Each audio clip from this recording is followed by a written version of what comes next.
The vehicle I'm driving is a 1970. The first 5 characters of the VIN are JS29U. Standard equipment on this model is a molding group, overhead consolette, leather front bucket seats, and a dress-up rear finish panel. What am I driving?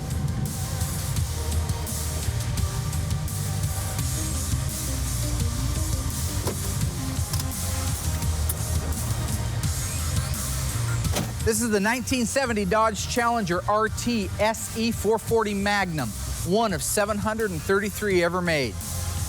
That's Mopar.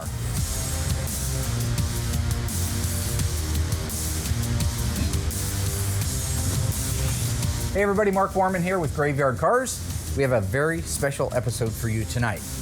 We are delivering a 1970 Dodge Challenger RT SE F4 Green Poly air conditioning to Mr. Brian Lansford. Brian has flown all the way out from Chicago to take delivery of his car. This is one of only 733 cars built. We've been working on it for about a year, maybe a year and a half. 4. Well, you know what? I took extra time to make sure it was right. That's the point. Try that. Okay. So stay tuned. We've got a great show. We're going to talk about the car, where it came from, how long Brian's had it, the steps that it took, and how you really can't judge a book by its cover. Keep watching. They're coming to get you, Barbara.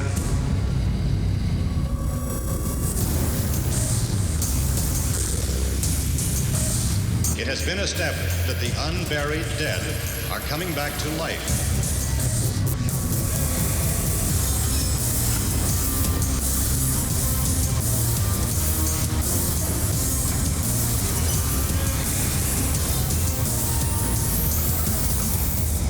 Because of the obvious threat, this station will remain on the air day and night. When Brian reached out to me, I guess it was maybe almost 4 years ago, about the RTSE, he sent me some pictures of it, and definitely in pictures didn't even look like it needed a restoration, but he's a car guy. You're a used car dealer too, right? You Correct. actually have a car lot back in Chicago. So he knows cars, he knows when they're right and when they're wrong and what they need, so I trust him on that. But what I thought was the coolest thing, because I would love to have my high school car back, even to this day, and I just never did, is this was your high school car. It was. My name is Brian Lansford. I'm from Wadsworth, Illinois. I own a 1970 Dodge Challenger RTSE 440 Magnum, and I also own this 1970 Dodge Challenger convertible. Back in April of '83, I bought my 70 RTSE. It's a 440 Magnum automatic, air conditioning, loaded with power toys. At 16 years old, my dad and my brother, who were also in the business with us, helped me locate the car and buy it. And you know, I was in love with the car, so it was something I didn't feel I would ever part with. And you haven't really. No. And so you've had it how many years then? Whatever that is. 4 years. A lot. Jeez, that's 34 awesome. years. Well, I just say from one car guy to another, congratulations, because that's a difficult task. And to even recognize that it was as cool as it was when you got it, I think it's just spectacular. So, do you expect that the way it'll look now is probably even better than it was when you got it at 16, or was it? I would believe so. Yeah. Sure. Yeah. And that's why I sent it here. Yeah. Because it was a restoration I knew I always wanted. And you'll never sell the car, right? No. It's just not for sale. Nope, So, not at all. years later, we got slowed down because of the move into the new shop. And I know you and I had talked about that. Right. But one of the first things that happened after we got in here was Tony D'Agostino came out. He would like us, me, you, to authenticate it and give him some tips on exactly what's left on it to make it a nice car. For me, it's the ultimate compliment to have Tony out and to be able to walk around these cars. Going over the RTSE, I know he knows, and he's one of the few guys in the world that I can say that about. Upon a glance here, you see this overhead light? Absolutely. You see what's wrong with it? Yeah, it's puckered down right there at the aluminum. No, sir. Oh, the lens is missing. No. You see here, I'm Mr. Parts guy, but that's a C-body light. The E-body light has a switch that goes front to back to turn on and off, because it looks the same. Didn't know that. But it's not exactly the same. See, that's a knob radio, and 1970s would have been the thumb wheel.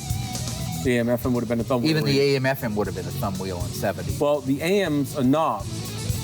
a knob radio. Oh, right. Oh, and But- the AM/FM. And the AM/FM is the thumb wheel. Okay. Have you seen him lately?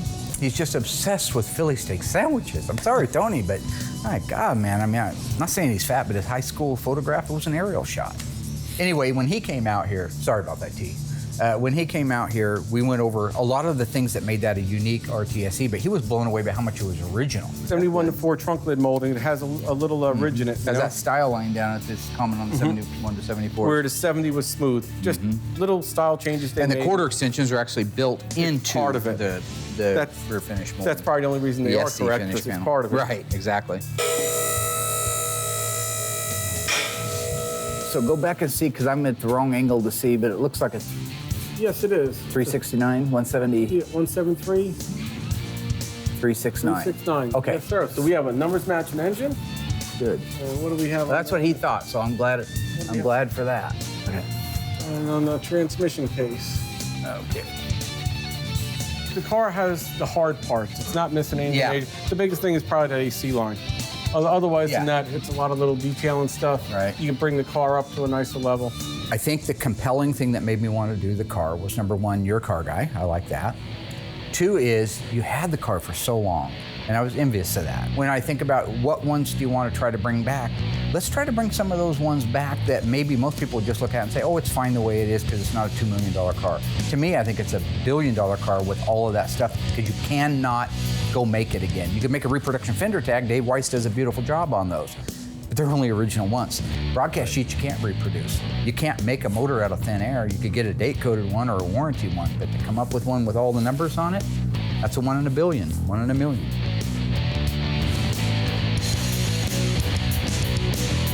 So when the car first showed up here, I thought that, again, we had driven it a little bit. I thought that it really drove nice.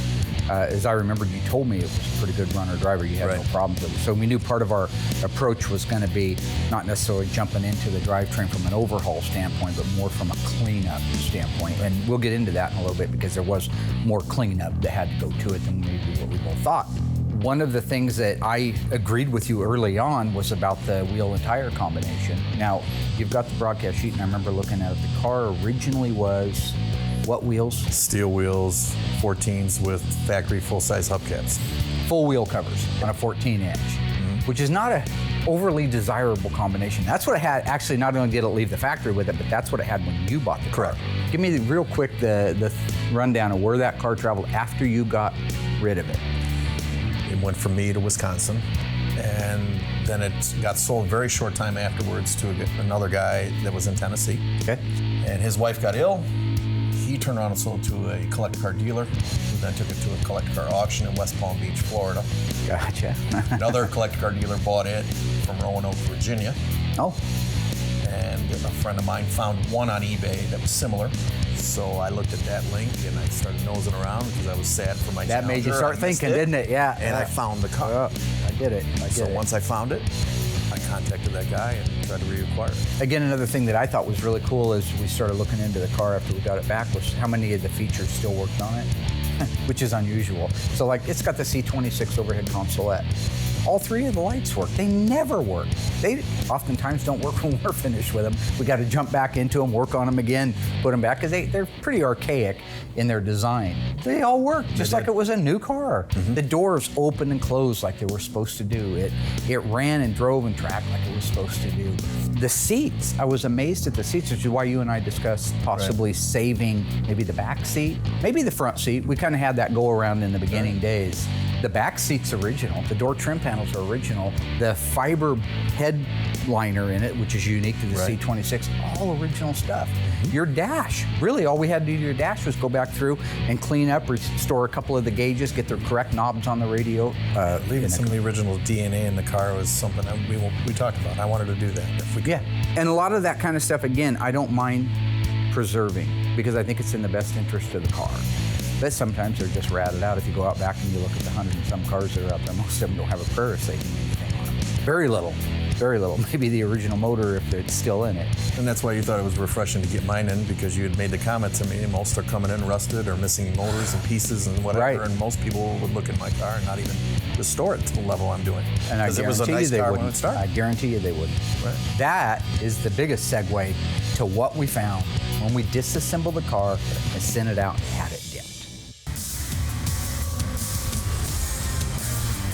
So stay tuned after the break, everybody. We've got lots to talk about on this Challenger. Again, very rare car, very special to this gentleman right here, and now very special to us. We're gonna cover the body work, the paint work, what we had to do to the drivetrain, and why we saved some components on this car versus replacing them like we would have normally done. So be sure, stay tuned.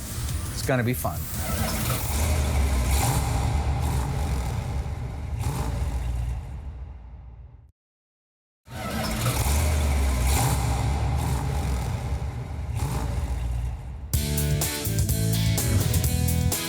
So when the car came back from the dipper, it's in its rawest form. You can see everything. You can't judge a book by its cover. So here's this really nice, two-owner? Well, we'll just call it a very close. Yeah, it was. I mean, it got flipped a couple of times out there, but I mean, it's a very close to home car. Right. That looked and ran and drove better than most cars did when they were new. But when we get all that stuff off, that's where we see the sins. There were a lot of patches on let's just talk about the quarter panels. They had patches put into it, and they had kind of a substandard job of putting patches in. Pretty much what you would have saw had it happen back in the early 70s. The front aprons, the inner fenders, they were both replaced previously, and they were just terrible the way they had welded them in. The aprons themselves were actually decent pieces. They may have been used ones that somebody had, but we had to take those out and put new ones back in and use our spot welder to be able to duplicate everything back. In the early 80s, 83, 84, I had a cosmetic restoration done on the car. Okay, And, so they just pieced in those pieces. Yeah, and that was another example of why the car ended up out here so much later. Yeah. Because nobody was doing that kind of top shelf work. It's not really saying anything bad about the shop. It's just probably for the time and the money and the resources. Sure. At that day, it was what it was. Chicago car, salty roads, that's what did the car in. When you look back through the pictures I took of the car and the ones that I shared with you, we ended up, just so you know, we did trunk floor extensions left and right, rear valance, rear body sill extensions, quarter panels, inner and outer wheelhouses. Now the Dutchman panel, beautiful, saved it, which is good because it has a lot of the unique holes in it that accommodate that special SE molding. And plus, by having that in space where it belongs, it establishes where everything else goes. So I'm glad that piece was good.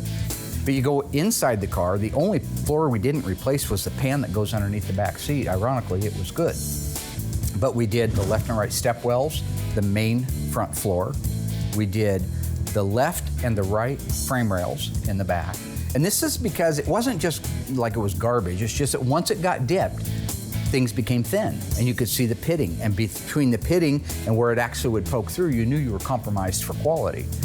13 years of driving in the That's right. It was an everyday drive. You have to promise years. that car, even though we've undercoated it and done everything we're supposed to do and got the proper primers on it and all that stuff, you're not going to drive it in the Hardly. snow.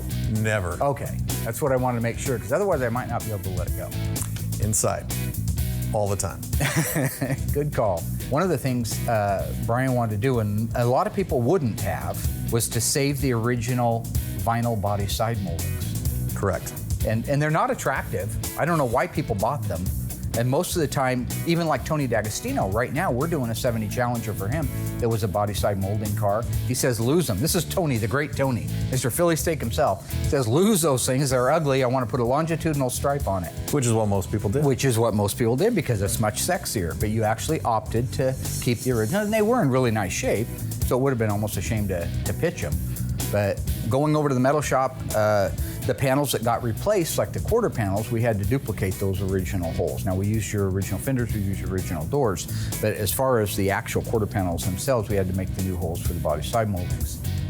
Once that's done, the body man can go to town, and that's exactly what they did. They smoothed the car out to make it have that fit and finish like it never had when it left the factory. So when you see this thing, you're gonna realize that probably even when it was new, the doors didn't fit the quarters that good, the fenders didn't fit the doors. And it really was a pretty good car, like I say in the beginning, but they're even more refined now. So body, metal, rust proofing, dipping, disassemble, inventory, all of that stuff came out nice. And once we got going on it, it actually went pretty quick. It did. I was out here a year ago May, and here we are, ready to give me the car back. I mean, I love it. It went fast. It's the way it's supposed to go. Plymouth called the fresh air carb system, the N96, if you will, air grabber. That was their name for it, the air grabber. What was Dodge's name for the exact same N96 code? Was it cowl induction, ram induction, ram charger? You stay tuned after the break, I'll have the answer for you.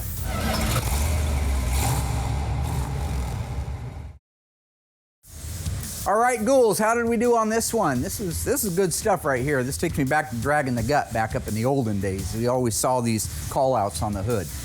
What did you guess that Dodge called the N96 option? If you said ram charger, you're 100% correct. Good job.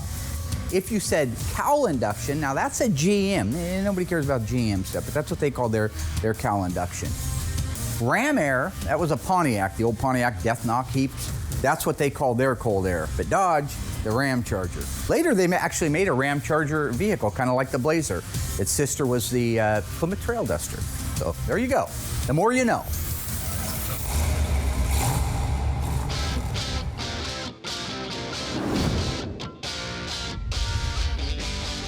One of the things a lot of shops, I don't think, focus the attention on that I always did because I loved the finish, is the primer and the block, the primer and the block. And I know you know what that means, but basically it's where we're trying to get rid of the scratches that are in the filler work that's on the car. We're trying to smooth it out to a point where Will can do his pre-paint work. So we load it with primer and we sand it back down, but we sand it with a block. We sand it until the highs go down to meet the lows. Then we primer it again. And then we get it wet with a wax and grease remover and we look at it. I'm proud of Will because he's come so far. Your car, when you see it, it'll blow you away because he has learned the art of blocking, priming, sanding, and then pre-paint and paint. So he did a phenomenal job blocking the car out. It did come out fantastic. He did his jam work first, then he did his pre-paint work. So as I had told you before, we paint our cars twice. First one is to make sure we have a good substrate on it. It blocks everything out from underneath it, not gonna swell up again, but it also allows us to see if our block was true. Is it really that flat? And Will did a phenomenal job on that. So with that done, all he had left was his final paint work. Now, put that on and adjust it. Just pull it tight on your face. So right now in the booth, I have Landsberg's 1970 Challenger. This is the one that's the SE, gets a small rear window in the back. It's a pretty cool car.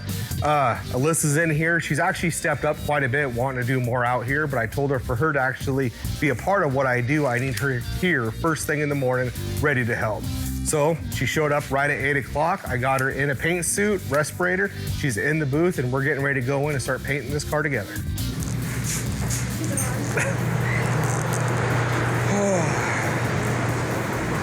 If it was a pre-paint, you could paint it. Old Alyssa, you know, she probably wasn't gonna pay attention much and it would be hard getting her to actually understand what we're doing. But just the fact of her showing up at 8 o'clock in the morning speaks volumes. So I think she's here, she's focused, she's ready to actually learn what I do, and I think we're gonna come out great on it. Can't mess it up too bad? Yeah, you can. Oh, okay.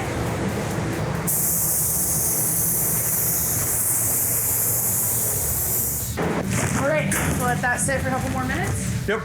So it looks like everything's good. Let that dry, go back in there. Then I'll probably just have to do a couple of back-to-back coats, then we should be done with color.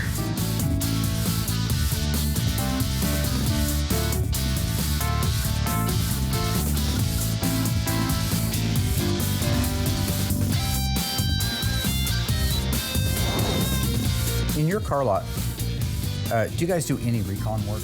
Or Yeah, do you all the time. In-house? Yeah. Okay. So who's the guy that has to order all the parts? Me. The car guy. See, that's how that works. So you know, while Will's down there doing his magic and he's blocking it and he's pre-painting it, and that's just one thing he's got to focus on. I still got to focus on making sure he did that right. Got to make sure the metal guys did their stuff right. I also have to sit down with an OER catalog. Then I had to go out and look at your parts, and then I match them up to what I had on my list. Next thing you know, you're ordering literally hundreds of parts in one order. And if you think you're done, wait till all those parts come in and you put them on the car to find out you're still missing half again. Right. Be sure to stay tuned after the break, because just like our little Challenger rolled through the shop from area to area, we're doing the same thing. We still got to go over the paintwork, the assembly, the drivetrain, and some of those key components that we decided to save versus replace.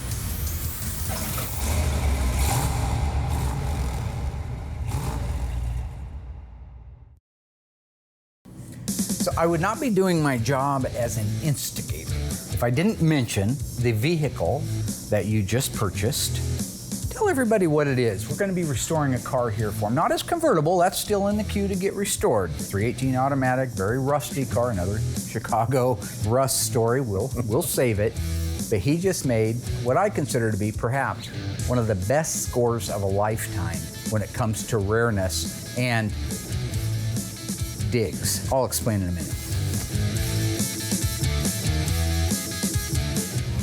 Ridge Farm, Illinois is a town of 906 people according to the sign entering the city limits here.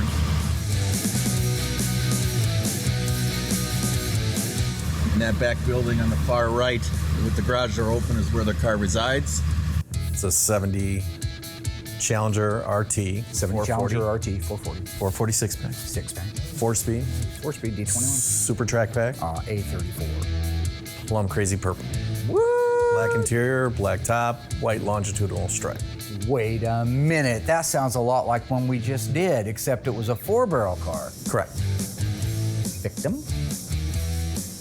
RT 440 6-pack 4-speed. Now, the one thing this particular troublemaker would say is it numbers, buddy? Is it numbers? Yeah, it's got all that, but is it numbers? It's numbers. It's a whole lot of numbers. Numbers matching 446 pack 4-speed A34 FC7 V6W V1X over C6X9 interior. That was a mouthful. That is a mouthful. Love it.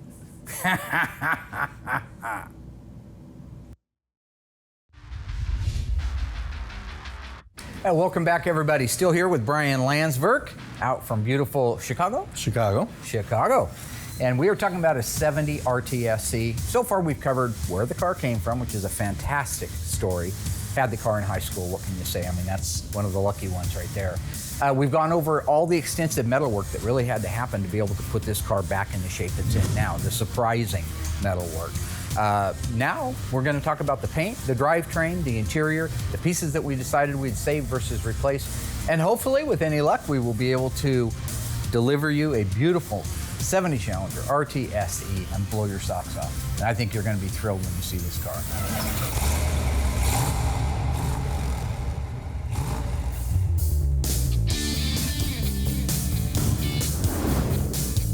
So as your car began to move through the shop, once we kind of got it off the back burner and got it going through the shop, things really start to domino.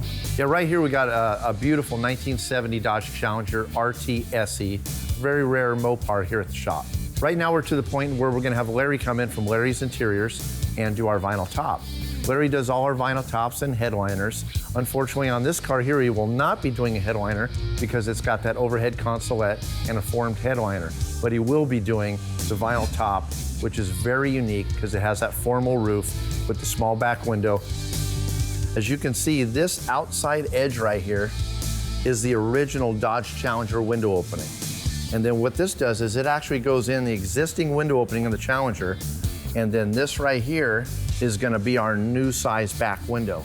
Very rare, very hard to find. Nobody repops this back glass, so you gotta be really careful taking it out. And I'll tell you, I got about a half a day into taking this glass out because it was all urethaned in there, and getting all the old clips off, getting all the foam off and everything else. I got it sanded down, gave it to Will. Will put a nice coat of epoxy primer on it, so it's all ready to install.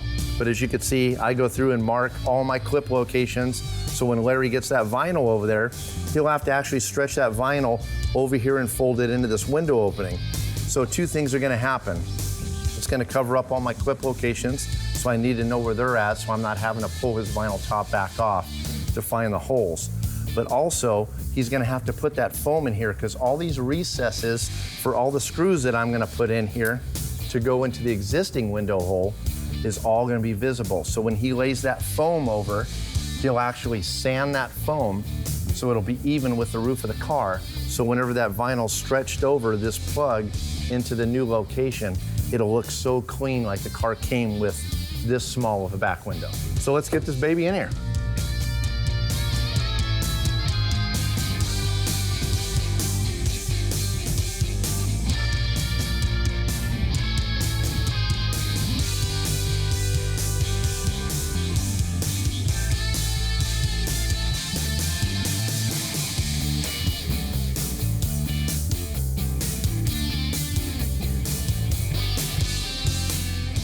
All right, all screwed down and ready to go. So.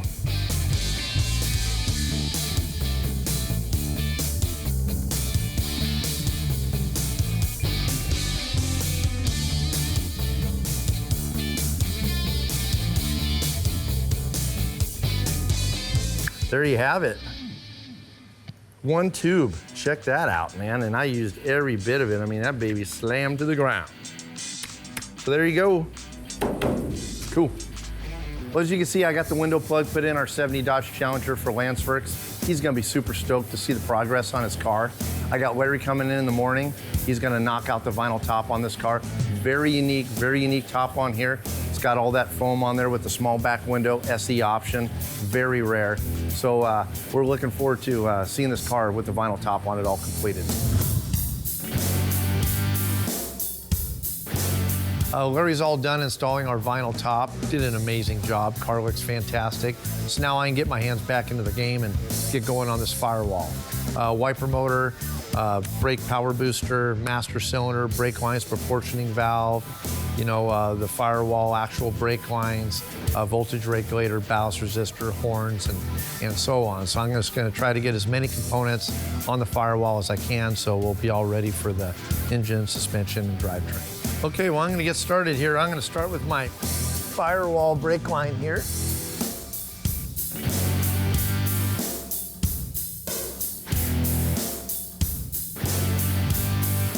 All right, so I got my master cylinder brake booster assembly in there.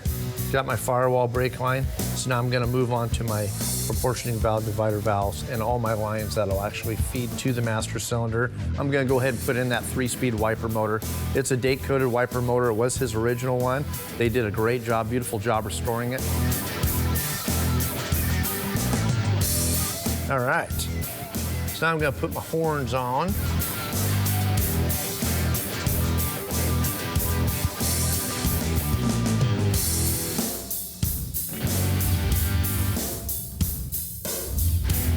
So one of the things that Brian and I talked about in the beginning days, and it wasn't an interest to save money because it's your baby, you wouldn't be spending anything on it. It was in the interest of what's right for the car. It ran so good. I will be the first to tell you, and Tony D'Agostino, anybody that's big time car guys, sometimes an original engine, there's nothing that runs like them when they're right. And no matter how many times we build them, they're never quite the same feel. So what we wanted to do with his car was to be able to save. Like in a perfect world, we wouldn't have had to rebuild the engine. We would have only resealed it and detailed it correctly. Now, when Doug got started on it, as soon as we took the valve covers off, I had called you and said, I can see where the valve guide seals were leaking and they were a little bit loose. So we decided to overhaul the heads. But we left the short block alone.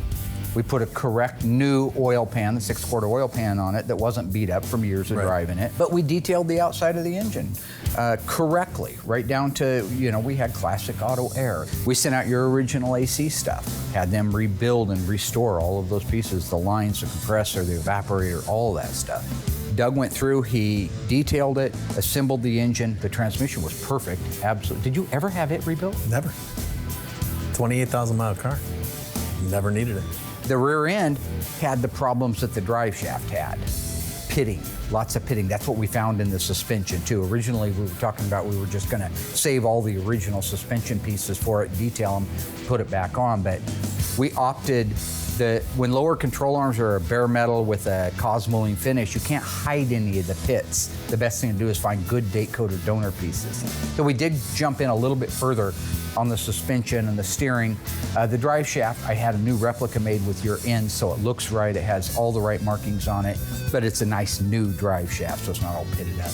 The rear end, basically, Will went through, once we had it stripped, we overhauled it, we went through all of it, seals, brakes, everything. But that pitting in the housing, we were able to just primer it, block it, kind of like the car. Primer, block, next thing you know, we end up where we need to be.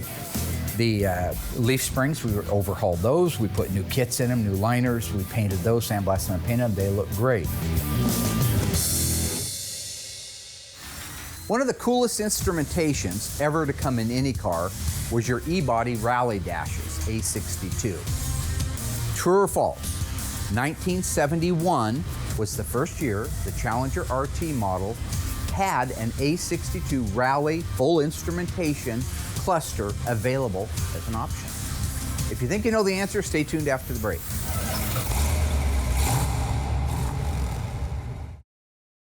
All right, ghouls, how did we do on that one? Now, if you owned a 70 Challenger RT, don't throw anything at the TV until I finish my explanation.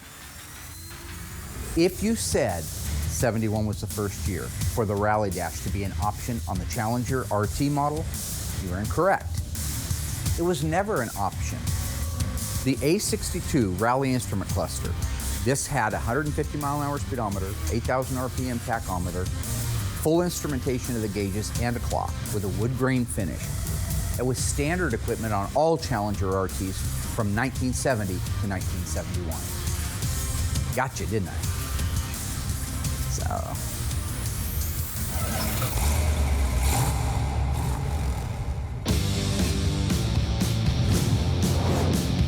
You remember just recently, Bill Goldberg came out and he helped us put the drivetrain in, right? Yeah, that was awesome. Yeah, I like it. Oh, now Somewhere in it's that range. He's got the eye. He does. I do. I got the eye. I can do a plumb bob. You ever do a plumb bob? Ho, ho, who's next? Uh-oh. What's up, ladies and gentlemen? There's the man. How we doing? I love it. Goldberg sticks his head in, screams his tagline, "Who's next?" which is actually something I used to use on the playground when I was getting ready to whoop a kid's ass. You know, I used to go, "Who's next?" right? And anyway, he probably saw some old clips from me at 8mm. Doesn't matter where it came from, okay? It's his. You can use it. Me hey, now, did you? Bill, how you doing, buddy? Why aren't you working How's on it something going? black and wrinkled up, man? You know, it was a great surprise having Bill show up. You know, he always makes a grand entrance. To what do we owe this? Good to see you, young man. How you doing? I'm doing well, well. Cast of characters. How are we doing, gents? Yeah. Why was he here? What was the occasion? Bill? Yeah. Bill came by to, I mean, I don't like, not obviously, I don't want to sound arrogant. I'm starting to get kind of big, you know, in the business and stuff. A lot of people want to rub elbows with me and stuff like that. I think you just kind of come pal around, you know, a little bit with the Mopar man, ambassador to Mopar, the brand advocate 2017 award down to SEMA. You know, all levity aside, I was so proud when you got that. That was one of the coolest moments of my life because I know how Billy much G. that means to you. It is. But you're not going to be alive to see it much longer if you don't get my damn truck. It's just, it is what it is. So what is it going to take? Do I have to get my hands dirty? We got to put an engine in the RTSE. You can help us do that. Why are we talking? Let's go. The big bug-eyed thing. Good Lord, what the hell's wrong with those eyeballs? Anyway, he was just here to probably rub elbows and stuff like that. Anyway, that's not the point. The point is, we got your drivetrain in. So we're green light go. Big Bill. No, hold on. Before the green light go, I came to you guys because you know everything, right? And then Bill gets a fast one on Mark, says, "Hey, what's up with that rear cross member on the transmission?" If you knew everything, you'd know that this is a B-body cross member going in an E-body car. I mean, it's an easy mistake to make. They got all the cross members hanging on the wall. Doug's new. He just started doing these, and easy mistake to make. Did you wipe the engine down? No. I did. Did you notice it? I didn't notice it. Sorry, guys. Thanks, Bill. Bill noticed it. Okay. I guess we're not going to lower it down right now. We're going to change out the transmission cross member. Bill is right. This is interesting, right? You taught me well. Well, Goldberg doesn't understand, and you guys don't need to share this part with him. I put it on there to see if he'd pay attention. All right, it was a test to see if he was watching. And you know, kudos to him. He picked it right up, you know. All right, guys, got the right cross member. Right here. Go for it. Something like that. Keep me on my toes, are you guys?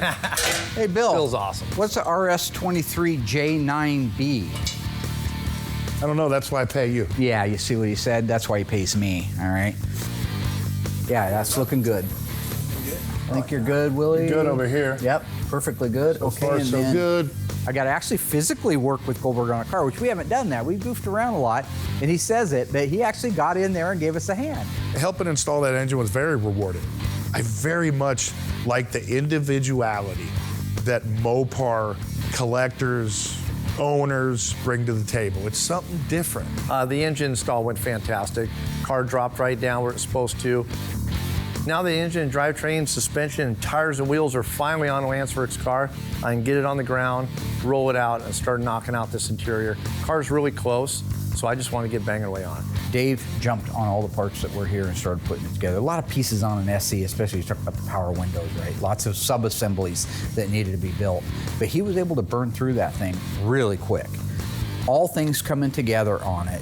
We're at a point now, after 4 years, that I believe, after all of this hoopla and craziness, that I can take you out, if you're ready, through that door and show you arguably one of the most beautiful 1970 Dodge Challenger RT 440 automatics on the planet.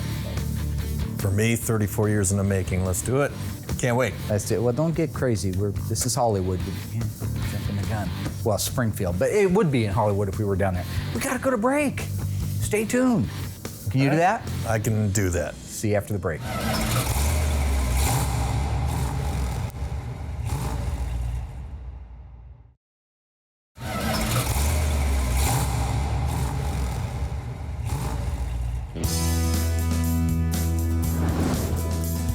Okay, that's it. You ready? Let's go. You're sure? Can't wait. You're stoked. I'm stoked. You got your Air Force shirt on? Ready to roll.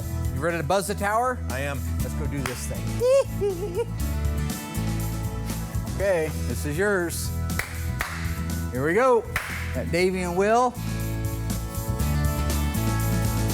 I think the car's amazing. It is over the top. It is more than I had ever expected. I knew Mark did good work.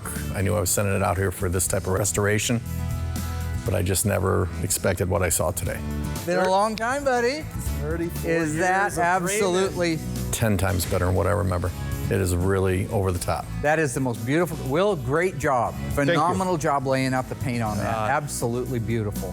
Awesome, Will. First car, first girlfriend, it's first love. That's kind of how this car is with me. It's a love affair with this car. I knew when I got the car it was something special, and has remained something special for me all these years. We used your original SC trim panel, your original taillight bezels, because they were mint. They were just absolutely mint. The exhaust system is a brand new, accurate exhaust system, so it's a replica of the original. It's whole rolled steel. Everything's the way it's supposed to be back there. Look at your back window trim, how beautiful everything came out and laid in. Getting this roll and getting this stuff, we actually had to do it twice to get it right. But that's the way you're supposed to do it. That's the padded look you're supposed to have across the back of the SE. Use your original medallions. These are not the reproductions with the screw in the middle. Those are all your original pieces. Those too, Mark. What's that? I painted those. Did you? Yeah. I taught you how, right? No, you actually insulted me because I couldn't pick out the red, white, and blue correctly. Well, you had a Hemi orange, so yeah. No, I didn't. Last time I checked, I don't think the Star Spangled Banner is the old Hemi orange, white, and blue, right? Just got your original quarter windows. You know how you can recognize that? Oh yeah, pack these in there. That's the original body side moldings on there. This, to me, is one of the sleekest, most under-announced engines in the world, because the 440 Magnum is probably arguably the workhorse of all the Mopar lineup, absolutely. They talk about the six-pack, talk about the Hemis, but the 440 Magnum was a durable workhorse that seemed to probably still ran 6 months after the car was built the way it did when it was new, unlike a six-pack and a Hemi, which you're constantly adjusting stuff on. Will did a great job restoring your grille and your bright work on the front of it. You can see that your trim and ornamentation fits like a glove. Front balance, nice work lining all that up, Dave. Those are always a little tricky. You got to be on those a little bit. Yeah, looks really good. As I'm walking around the car, I'm thinking, this is a car now that 34 years of waiting, I can take it to one of the shows, and this is the car that's going to score 95 or better. That's been my dream. I wanted it to be my jewel, my centerpiece. My love for this car has allowed me to bring it to Mark and do that. And now that it's done and completed, I'd like to take it and show it and have it judged and show Mark's work and my affection for the car and share it with as many people as I can. So you notice that these are your original ones. It's impossible to find NOS ones, so we cleaned them up. We did the best we could with them. They're not absolutely 1,000% perfect, but we talked about that. Right. The trim just got back, I think, last week. week on it, so we had all the stainless steel, which there's a lot on an SE. Got your back of hood molding, back of fender molding, your stone guard moldings, belt, quarter belts, reveals, flip top gas cap. Now, I didn't look at your broadcast sheet. Is that on there? Yes, sir. Absolutely. Yes, sir. That is absolutely a beautiful car. Guys, you are the dream team. Dream makers. Awesome job. It's absolutely beautiful. Amazing. I just wish this color green was certainly not my #1 color. Everybody likes the reds and the blacks and the yellows, the high impact stuff. Plum crazy with Mopar fans. But it was just such a nice car, and at the time at 16 years old, I wasn't going to be picky because my dad and brother helped me get this car bought. The options were a lot better than some 16-year-olds I went to school with, so I didn't complain about the color. All my family members that were a part of me getting this car were here to see this right now. I understand about that, my friend. You know I do. But the good news is they are in heaven. They are looking down at you right now. They're probably able to see things wrong with our work, but I'm glad they're in heaven and we're down here. Because down here it looks Because they're great. 2-car guys and they'd be down here. They got the God spot up there. They can see everything. That's right. Tell Warman there's a dirt speck there. Tell Will I don't get dirt in my paint. Whatever. Once Mark's done with all the fine tuning and finessing and whatever he needs to do to finish up the car and its final shakedown drives, I got a spot in my garage, just waiting. A car cover and a nice warm garage for it to sit in Illinois now. Right. Go ahead and take a look inside. I mean, I know it was pretty nice to begin with, but that's what it would have looked like in November of 1969 when it was sitting on the Looks brand new, smells beautiful. Yeah, I know, I love that. Certainly not a daily driver. It's gonna go to shows, gonna go to events. I didn't put in a lot of miles on a car when I bought it years ago. I'm lucky if I put 2,000 miles on it. It'll probably be maybe a few more now, but not a lot more. Graveyard Carz, baby. That's what we do. Absolutely. It's a jewel. You've got to be just so stoked to get this home for the kids. Now, as your son, he gets this car, right? Plays his cards right. If he's a good son. Is he worth That's a long time from now. I think it should stay in my family. My son has his eye on it. He's hoping someday he gets it if he does what he's supposed to do, maybe someday. But for right now, I'm gonna enjoy it. I'm gonna enjoy it for a good long time. How old is he? He's 32. Oh, okay. So he's gotta wait. Is he working with you at the car lot? Uh-huh. Mm-hmm. Wow. So we just had a few things. That's why we're not gonna go out and drive it today. It's number one, the weather is not very good for it. We still have to get the wheel alignment done on it. A couple little things under the hood that Dave wanted to get done. But to me, right now, the most important thing is that because of your time schedule and ours, we definitely wanted you out here, and I wanted to see that look on your face when you got your car. And all you guys. Thank you. Terrific. I'm so happy. I'm entirely grateful to Graveyard Carz, Mark, crew. They have done everything I've imagined and more to put my car back on the road and give it back to me.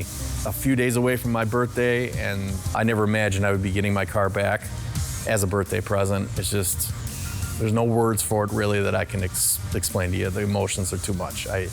I'm just extremely grateful to them. Brian, thank you, brother. Thank you, Mark. Wish your pop and brother were here, but I know they're up there, and they're probably up there with my mama right now looking down on us, so it's all good, man. It's all good. Thank you. You're welcome. Well, listen, I'm going to run you back to the airport. Ready to get something to eat? You bet. Let's do it. All right. Yeah, it looks nice. See you guys. Take care, Brian.